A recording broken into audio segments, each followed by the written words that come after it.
नमस्कार, स्वागत है आपका जनगण मन 24/7 पर, जो कि मेरा यूट्यूब चैनल है। आप उसे लाइक करें, सब्सक्राइब करें। और आज ऐसा लग रहा है कि मोदी जी के जो असली भक्त हैं और जो देश के असली गद्दार हैं, उनकी लिस्ट आज सामने आ गई है। वो लिस्ट ऐसी है कि वो एक साथ, एक सुर में 272 लोग इस बात को कह रहे हैं कि जो राहुल गांधी का वोट चोरी का जो मुद्दा है और जबरन जो उन्होंने जबरदस्ती की जो प्रेस कॉन्फ्रेंसेस की थी चुनाव आयोग को की छवि को खराब करने के लिए, वो एक तरीके से ये 272 लोगों ने उसको खारिज किया है। अब उस खबर का मैं आपको स्क्रीनशॉट दिखाना चाहती हूँ। और अगर उस स्क्रीनशॉट को आप प्ले करें तो हर न्यूज वेबसाइट ने इस खबर को किया है कि ओवर 270 फॉर्मर जजेस, armed forces officers lambast Rahul Gandhi's important rage back EC over vote चोरी क्लेम्स। अब हुआ क्या है इसमें, उन्होंने ये कहा है कि बिल्कुल राहुल गांधी का जो गुस्सा है वोट चोरी पर वो बिल्कुल नाजायज है और ये इम्पोर्टेंट यानी कि नपुंसक गुस्सा है जिसका कोई आधार नहीं है। वो ये बात ये जो लोग हैं ग्रुप जो कह रहा है। अब इसमें 272 लोगों में इसमें रिटायर्ड जजेस हैं, नौकरशाह हैं, आर्म फोर्सेस के लोग हैं और उन्होंने एक ओपन चिट्ठी लिखी है राहुल गांधी को कंडेम करते हुए और ये कहा है कि जो संवैधानिक संस्थान है उनकी छवि को खराब किया जा रहा है और उसका लेटेस्ट शिकार इलेक्शन कमीशन ऑफ इंडिया है। इसमें 16 जजेस हैं, 123 नौकरशाह हैं और 133 रिटायर्ड आर्म फोर्सेस हैं। उनकी पूरी एक लिस्ट है सामने और ये कहा गया है कि ये प्रोवोकेटिव है और अनसब्सटैंशिएटेड एक्यूजेशंस हैं और इस लेटर का टाइटल ही है, अपने आप पे टाइटल जो है उस टाइटल लेटर का है assault on national constitutional authorities, जिसमें कि उन्होंने साथ में आर्म फोर्सेस के लिए भी कहा कि जो सेना के रहने वाले लोग हैं, सेना में जो बहाल हैं लोग, उनके वैलर और अकम्पलिशमेंट्स पर लोग सवाल उठाते हैं और जुडिशरी पर सवाल उठाते हैं, संसद पर सवाल उठाते हैं। ये तमाम चीजें कही गई हैं और फिर चुनाव आयोग का जिक्र किया गया है कि ये जो राहुल गांधी की अनबिलीवेबली अनकूथ रेटरिक है ये कोई बर्दाश्त नहीं करेगा। और उन्होंने साथ में ये भी कहा कि राहुल गांधी तो चुनाव आयोग को धमकी दे रहे हैं एक तरीके से कि वो सीईसी और ईसी के खिलाफ एक्शन लेंगे। तो ये जो काम राहुल गांधी ने किया है ये ट्रीजन है, he is indulging in treason. He has gone on record to threaten that if CEC and ECs are retired, he will hound them. तो सवाल ये उठता है कि क्या अब राष्ट्रद्रोह का मामला, ये जो 272 लोग लिख रहे हैं, इसके बाद क्या राष्ट्रद्रोह का मामला राहुल गांधी के खिलाफ दर्ज किया जाएगा, ये समझने वाली बात है। उधर दूसरी एक तरफ ये 272 लोग राहुल गांधी को कंडेम कर रहे हैं वोट चोरी पे बोलने के लिए, दूसरी तरफ आप देखिए बीएलओ हर राज्य में खुदकुशी कर रहे हैं। आज एक पश्चिम बंगाल में बीएलओ ने खुदकुशी किया। कल आपको मैंने बताया था, कल हमने लाइव प्रोग्राम भी किया था 9 बजे की, किस तरीके से केरला और राजस्थान के एक बीएलओ थे, फिर उधर मध्य प्रदेश से खबर आ रही है आज पश्चिम बंगाल का एक बीएलओ उसने खुदकुशी की है और ममता बनर्जी ने ये कहा है कि एसआईआर को रोको। तो ये चिट्ठी के बारे में भी बात करेंगे और साथ में ये जो बीएलओ की जो आत्महत्या का मामला अब सामने चल रहा है, ये सब साथ साथ चल रहा है। तो 272 ऐसे लोग जो कि मोदी भक्ति में आकर जबरदस्ती राहुल गांधी के खिलाफ ऐसा लग रहा है कि राष्ट्रद्रोह का मामला दर्ज कराकर ही रहेंगे। आज इसी पर हम बातचीत करेंगे। देश के जाने माने डेटा इलेक्शन डेटा साइंटिस्ट, साथ में वो एकेडमिशियन भी हैं, पॉलिटिकल कमेंटेटर भी हैं, डॉक्टर प्यारेलाल गर्ग हमारे साथ जुड़े हुए हैं। डॉक्टर गर्ग, आपका स्वागत है, thank you so much for joining. और आपकी धन्यवाद। पहली प्रतिक्रिया सर, आपकी पहली प्रतिक्रिया ये जो 272 एमिनेंट सिटीजन जिनको बोला जा रहा है, जो कि राहुल गांधी के वोट चोरी के मुद्दे को धराशायी करते हुए ये कह रहे हैं कि ये तो चुनाव आयोग की छवि खराब कर रहे हैं, क्या कहेंगे इन 272 लोगों पर? ये देशभक्त है या वाकई में देश के असली गद्दार? देखिए नीलू जी, ये 272 लोगों को अपनी मर्जी से बात कहने का तो अधिकार है, लेकिन ये धमकी तो ये भी दे रहे हैं। अब दोनों बातें करेंगे आप तो ये तो माना नहीं जा सकता। अब राहुल गांधी तो फिर भी लीडर ऑफ अपोजिशन है, भले ये तो रिटायर्ड ब्यूरोक्रेट आर्मी के लोग हैं ना।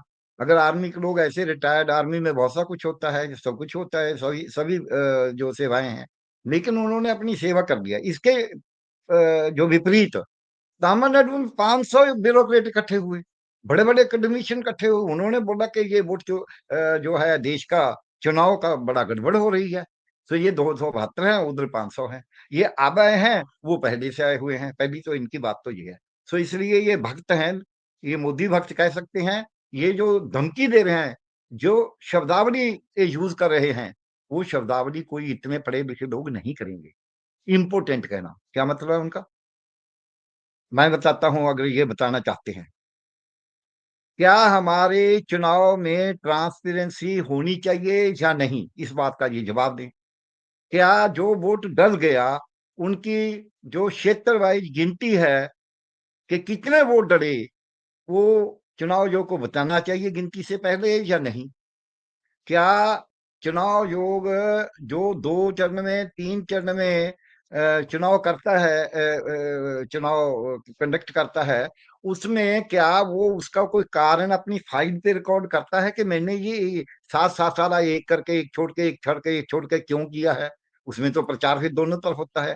क्या चुनाव आयोग ये बताएगा, इनको ये नजर नहीं आ रहा 272 को, कि चुनाव संहिता लागू होने के बाद भी अगर पैसा दिया जा रहा है, ट्रेनें चलाई जा रही हैं, लोगों को ले जाया जा रहा है, कि इनकी नजर में वो नहीं है।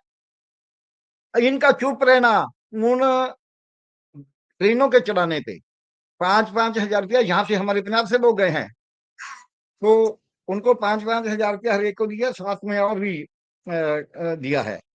तो उसके आगे जो ट्रेन में 6 हजार बंदा गया केवल हरियाणा से, वो भी केवल पानीपत से चली ट्रेन, तो क्या इनको वो नजर नहीं आता था कि ये चुनाव संहिता का जो है दुरुपयोग, मैं कहूंगा उसका उल्लंघन है, और उसमें जो चुनाव आयोग है चुप है। क्या इनको ये 272 पढ़े लिखे सियाने बहुत ही बुद्धिमान लोग हैं, बड़े पदों पे रहे हैं, क्या इनको ये नजर नहीं आ रहा कि जब 5.25 लाख रुपया भर दिया, तो जिस ईवीएम की वीवीपैट से मिलान करना था, चुनाव जो कहता है कि हम उस वीवीपैट और ईवीएम का मिलान नहीं करेंगे, हम तो उसको डिलीट करके नई वोट डाल के मिलान करके दिखाएंगे। क्या इनको नजर नहीं आ रहा कि वो तो जो वोट डली है उसका मिलान चाहते हैं, सुप्रीम कोर्ट ने भी बोला है। तो इनको इससे पता चलता है कि ये लोग ना तो देखते हैं क्या है, क्योंकि इनको तो कोई अंतर नहीं पड़ता। इनको, ये तो बड़े बड़े जगह पे रहते हैं, बड़ा ओहदा लिया हुआ है इन्होंने, इनको क्या है, कॉमन मैन से पूछो क्या हो रहा है, क्या इनको ये नजर नहीं आ रहा। अब क्या इनको ये नजर नहीं आ रहा कि चुनाव आयोग कहता है कि हम अपनी बहू बेटियों की फोटो नहीं दे सकते, लेकिन दूसरी तरफ वो फोटो डाल भी रहा है। क्या इनको ये नजर नहीं आ रहा कि लोगों का वोट काटा जा रहा है, मृतकों को एक नहीं, 100 नहीं, हजार नहीं, लाख नहीं, दसियों लाखों में, मिलियंस में मृतकों, जो पक्का शिफ्ट करके नाम बताया जिनका, जो वहां नहीं रह रहे, उनके मिलियंस में वोट काटे और डाले जा रहे हैं। क्या इनको वो नजर नहीं आ रहा। क्या इनको ये नजर नहीं आ रहा कि पार्टियों को शामिल करके वोट बनवाई जा रही है, और ये 90,740 बूथों पे पोलिंग बूथ हैं, सारी पार्टियों को मिला के जो पोलिंग एजेंट हैं वो केवल 1,55,000 हैं, यानी कि एक बूथ के लिए 1.5 एजेंट है। पार्टियां 20 हैं, इसका मतलब उनके पास इतने इतने ज्यादा बूथ बढ़ा दिए, अभी बढ़ाए 13,500 बूथ। क्या इनको ये नजर नहीं आ रहा। क्या ये इनको नजर नहीं आ रहा कि फेरी डिले क्यों हुई, लेट क्यों हुई। क्या इनको ये नजर नहीं आ रहा कि वो बक्से कैसे जा रहे थे। क्या इनको ये नजर नहीं आ रहा कि सीसीटीवी कैमरा, अगर ये सब कुछ नहीं होना, अगर जो नहीं, आप जनप्रतिनिधि सही कह कानून रहे हैं। है। हाँ जी। आप ये सारी चीजें फैक्ट से काउंटर कर रहे हैं डॉक्टर गर्ग, लेकिन ये जो 272 लोग, जिसमें जजेस हैं, नौकरशाह हैं, आर्म फोर्सेस के लोग हैं, आखिर ये क्या अपनी मोदी भक्ति का सबूत दे रहे हैं, या आपको लग रहा है कि ये मोदी जी के पूरे इकोसिस्टम को और बीजेपी को इस बात के लिए प्रोवोक कर रहे हैं कि अब बहुत हो गया, चुनाव आयोग के खिलाफ बोलने के लिए राहुल गांधी के खिलाफ राष्ट्रद्रोह का मामला दर्ज करो। ये बिल्कुल क्या एक मैसेज जा रहा है। ये मेरे को ऐसी लगता है मोदी भक्त भी है, ये कॉन्स्पिरेसी भी है कि राहुल गांधी को सरकार ने बोला होगा, सरकार ने फैसला किया होगा अब इसको अंदर करना है, इस पे केस बनाना है, तो उसके लिए थोड़ा एक ओपिनियन बनानी है। जो 500 लोग महीना 15-20 दिन पहले, 3 हफ्ते पहले बोल चुके, उनकी बात तो इन्होंने सुनी नहीं। चुनाव आयोग ये बताए कि ये सब 272 लोग, इनमें न्यायाधीश भी हैं, इनमें ब्यूरोक्रेट भी हैं, आर्मी वालों को तो चलो उनका तो अपना जुदा हो जाता है, जो न्यायाधीश और ब्यूरोक्रेट हैं, ये मेरे को एक बात बता दें, फैक्ट्री बात छोड़ो, कि क्या चुनाव जो कोई ड्यूटी ये नहीं है कि जो जनप्रतिनिधि कानून है जैसे वो है उसको उसी तरह से इम्प्लीमेंट करे, उसको अपनी मन मर्जी से उसमें बदलाव कर सकता है? ये बता दें, ये बोल दें हाँ जी चुनाव जो तो जो चाहे वही करे, बता दें ना फिर। तो इसलिए ये लोग, आपकी बात सही है, ये एक ग्राउंड बनाया जा रहा है क्योंकि बीजेपी एनडीए डरी हुई है, उसके कारण वो राहुल गांधी एक, क्योंकि बाकी तो उतना बोल नहीं रहे, राहुल गांधी उसका लीडर है, वैसे ही बोलते हैं जिसका हाथी फिरता गांव गांव, जिसका हाथी उसका नाम। तो राहुल गांधी पे हमला करने के लिए ये लोग वो बन के आए हैं, बीजेपी के स्पोक्समैन बन के आए हैं। ये देश के जो मैं बोलूं नागरिक और जो वृद्ध नागरिक हैं, प्रबुद्ध नागरिक हैं, उनकी भूमिका वो नहीं निभा रहे, वो एक पॉलिटिकल पार्टी की निभा रहे हैं। अब मैं ये इन बातों पे मैं एज ए वोटर सवाल कर रहा हूँ, ना तो मैं पॉलिटिकल पार्टी का एक्टिविस्ट हूँ, ना मैं चुनाव लड़ता हूँ, ना मैंने कभी लड़ा है चुनाव, ना मैंने लड़ना है, मेरे को तो ऑफर करते हैं टिकट, लेकिन ये मेरा राइट नहीं है कि मेरा वोट कटा है या बना है, वो क्यों बना है क्यों कटा है मेरे को जानने का अधिकार नहीं है। ये बता दें कि नहीं जी आपको, आर्मी वाले तो बोलेंगे कि आपको बोलने का अधिकार नहीं, क्योंकि आर्मी तो बगैर ऐसे बहस से चल नहीं ना सकती। आर्मी का डिसिप्लिन और है, वो सिविल का नहीं होता। हमने, और दूसरा, आर्मी वालों ने तो आर्मी में काम किया, हमने तो झेला है आर्मी को 10 साल, हमने तो पंजाब में आर्मी को झेला है बार बार। तो इसलिए हमें मालूम है कि जब सिविल और आर्मी उनका इंटरेक्शन होता है तब क्या होता है। तो लेकिन फिर भी हम, आर्मी का एक डिसिप्लिन होता है, आर्मी वाले उसी डिसिप्लिन में देखने की उनको आदत बनी होती है, इसलिए उनका तो कोई कसूर नहीं है, वो तो उसको डिसिप्लिन के नाम से कुछ भी देखने को तैयार है।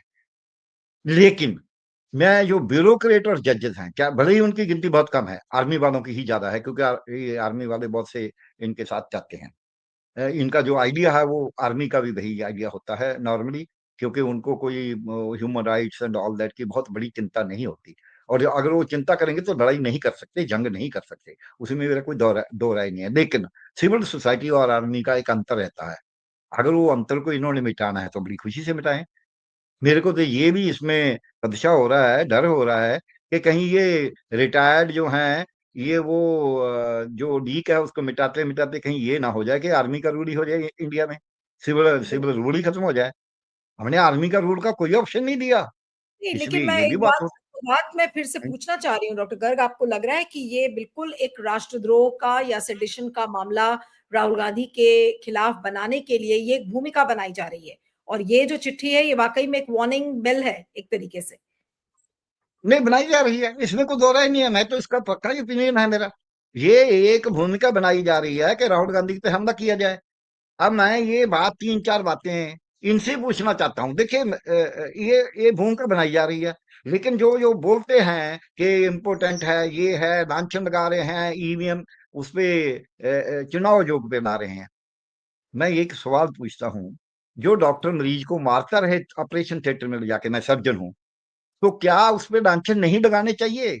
अगर कोई बोले कि जी ये तो थिएटर में ले जाके मरीज को कत्ल कर रहा है, और सच में कत्ल हो रहे हो, लोग मरे मृत्यु बाहर निकल रहे हो, तो फिर कोई बोले कि देखिए जी ये तो दखलंदाजी करते हैं, ये तो डॉक्टर तो भगवान से दूसरा होता है। वो भगवान से दूसरा नहीं रहा, क्योंकि वो तो कत्ल कर रहा है, उसका ऑपरेशन थिएटर ऑपरेशन नहीं है, वो कत्लगाह बन गया है। इसलिए मैं ये बोल रहा हूँ कि जो चुनाव योग है, चुनाव योग कोई नया तो आया नहीं है। ये आर्मी वाले, ये हमारे, क्योंकि इतना तो वो देख ही सकते हैं सभी लोग, ये जज साहबान, ये जो ब्यूरोक्रेट हैं अफसर साहबान, ये देख तो लें कि आज से 15 साल पहले जो चुनाव जो करता था क्या वो गलत कर रहा था? अगर वो सारे गलत थे तो सब चुनाव गलत हो गए वो।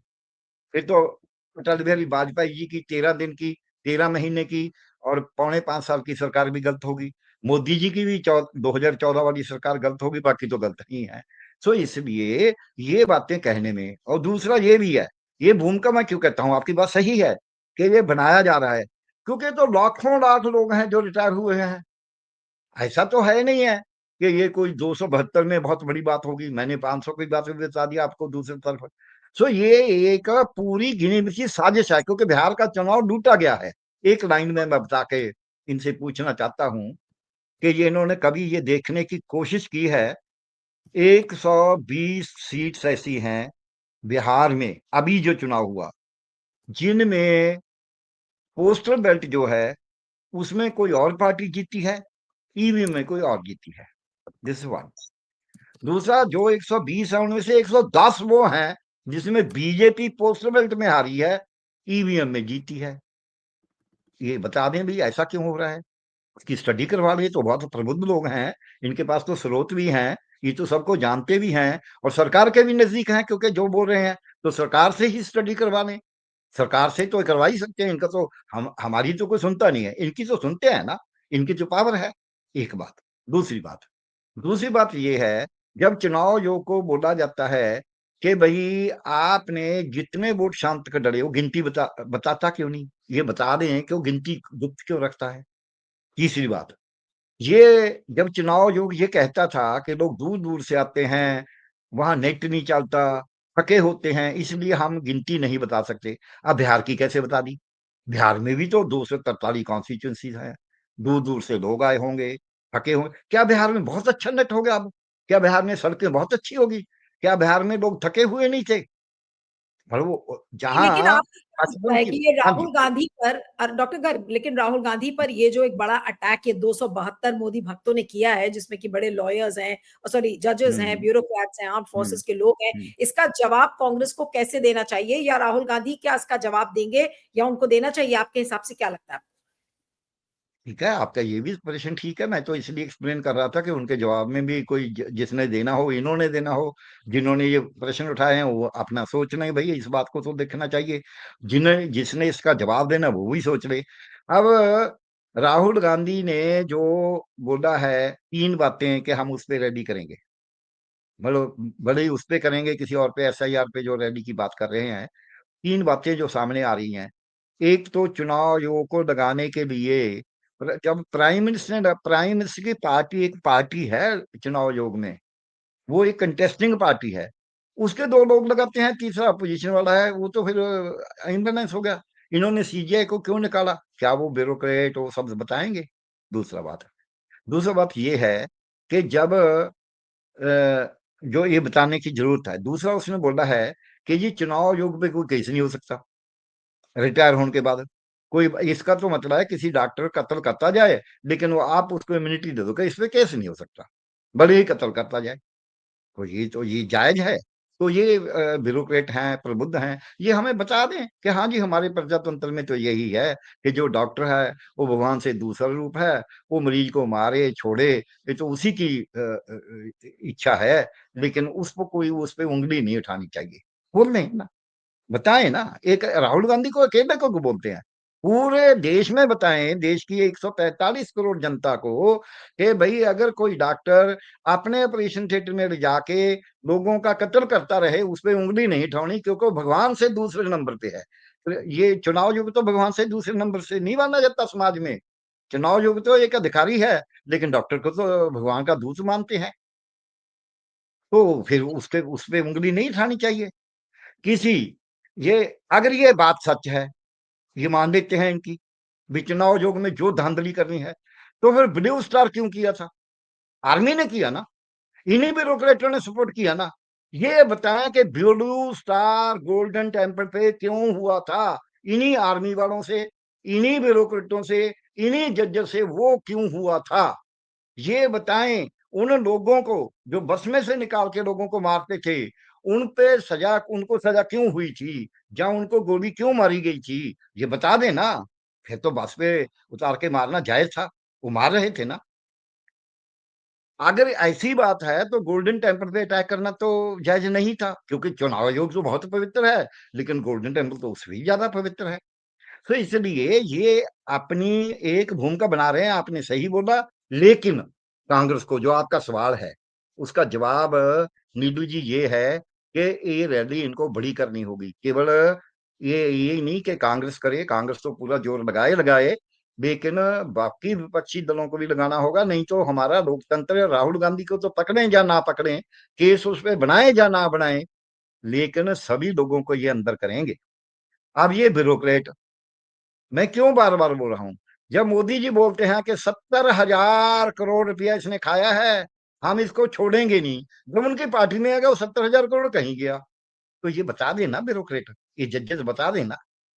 ये जजेस और ब्यूरोक्रेट ये बता देना, जब अल्पसंख्यकों का नरसंहार हुआ, जब अल्पसंख्यकों की महिलाओं का रेप हुआ, उनको छोड़ा गया, उनके रेपिस्टों को, कातलों को, और उनमें गले में हाथ डलेगे। ये बता देना कि ये तो देश हिंदुओं का है, बाकी अल्पसंख्यक। और क्योंकि हिंदू मनुस्मृति में चलते हैं, मनुस्मृति तो मनु भगवान जी हमारे थे, इसलिए ये महिलाओं का तो कोई अधिकार नहीं है, दलितों का तो कोई अधिकार नहीं। बता देना लोगों को। 272 लोग प्रबुद्ध लोग हैं, ये लोगों, ये देखिए, चुनाव हो रहा है, सरकार बन रही है, एक दूसरे पे लांछन लग रहे हैं, वोट चोरी हो रही है, काहे के लिए हो रही है?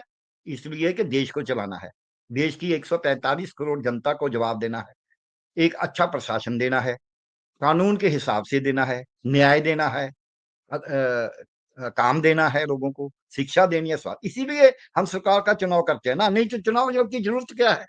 अब चुनाव आयोग के जरिए वो सरकार बनी है, वो सरकार लूट की बनती हो, ये मानते हैं नहीं लूट की नहीं है जी, चुनाव आयोग को उंगली मत उठाओ, मान लेते हम उंगली नहीं उठाते।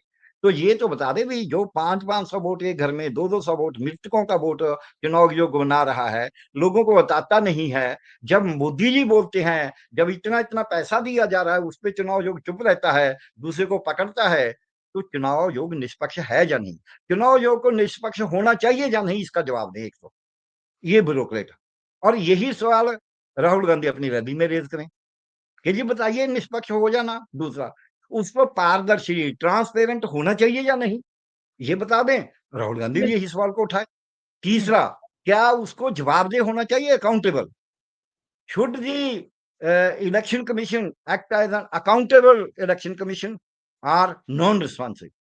फिर रिस्पॉन्सिबल, क्या इसको जिम्मेवारी से काम करना चाहिए, रिस्पॉन्सिबिलिटी से, या उसको मैं तो ऐसी करूंगा, मन मर्जी करना चाहिए? ये ब्यूरोक्रेट इसका जवाब दे दें, राहुल गांधी इनको इसका जवाब मांग लें और इस बात पे उसको पूरी बात करें। इसके आगे जो चोरी करता है, जो सामने नजर आ रहा है, ठगी लगा रहा है, तो उसको प्रोटेक्शन दे दिया।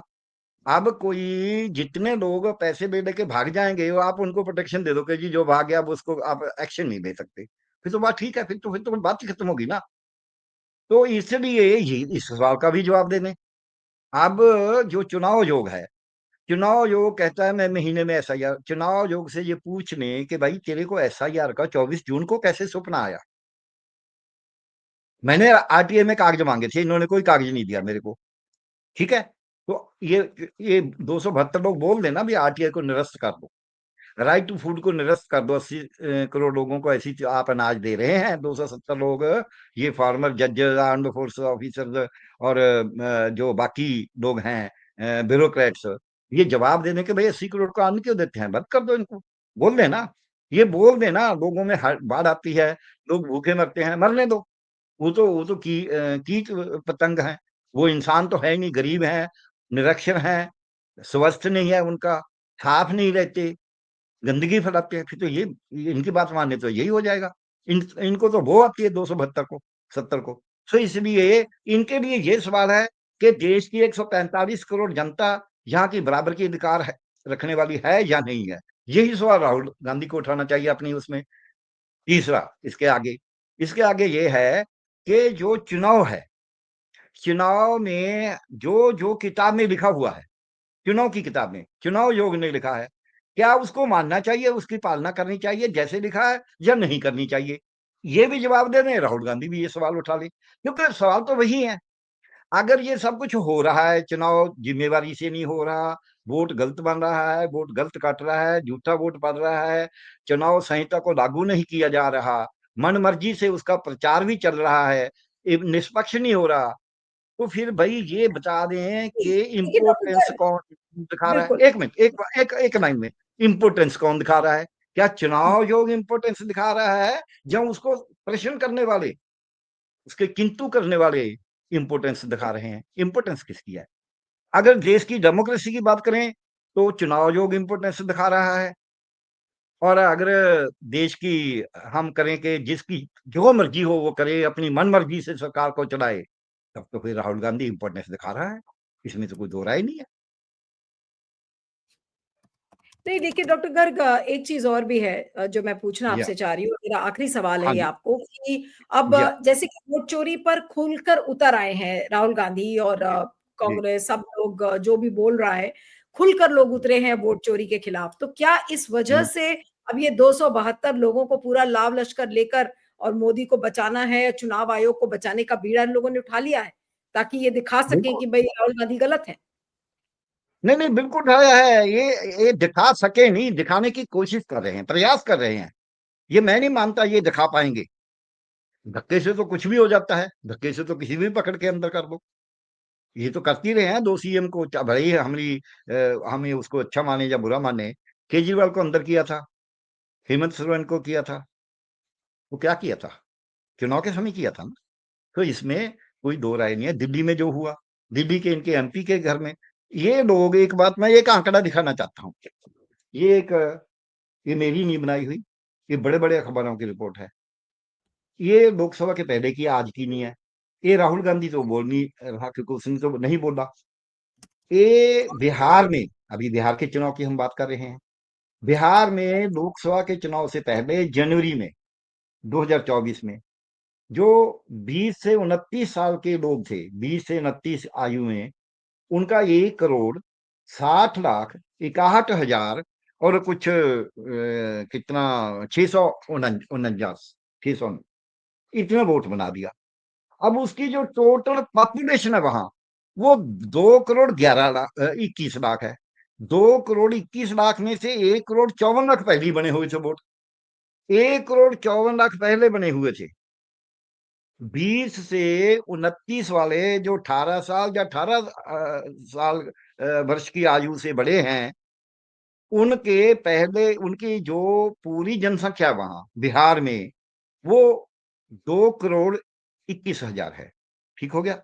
और उनमें से 1,54,00,000 के वोट पहले ही बने हुए हैं, 2000 जनवरी से पहले, 24 से 1,60,61,649 वोट और बना दिए। अब ये बन गए 3 करोड़,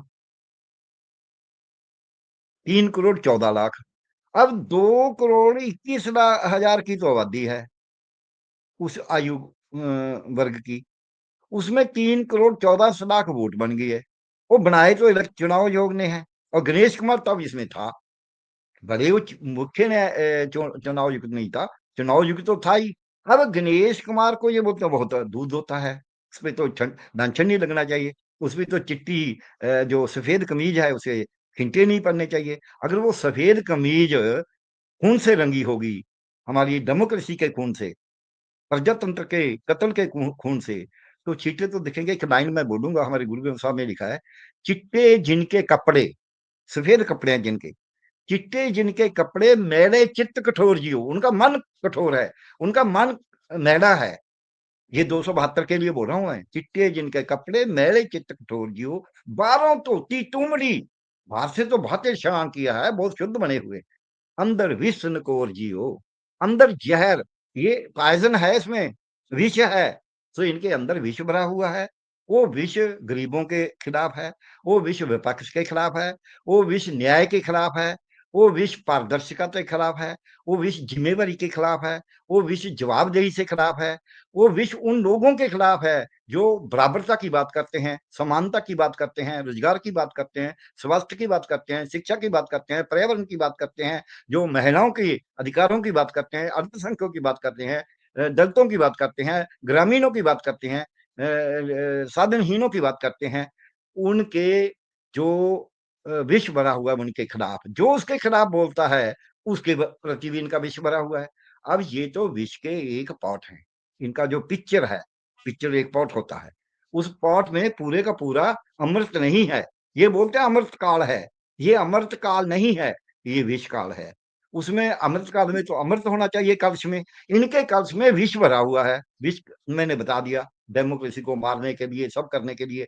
अब जो लोग उस विष को दूर करना चाहते हैं, शिव जी, उन्होंने शिव जी का दिखाया भी था चित्र, राहुल गांधी जी ने। जो शिव जी उस विष को अपने शरीर में लेना चाहता है पी के, ताकि जनता को कुछ ना हो, वो शिव जी को ये बोलते हैं अंदर डालो।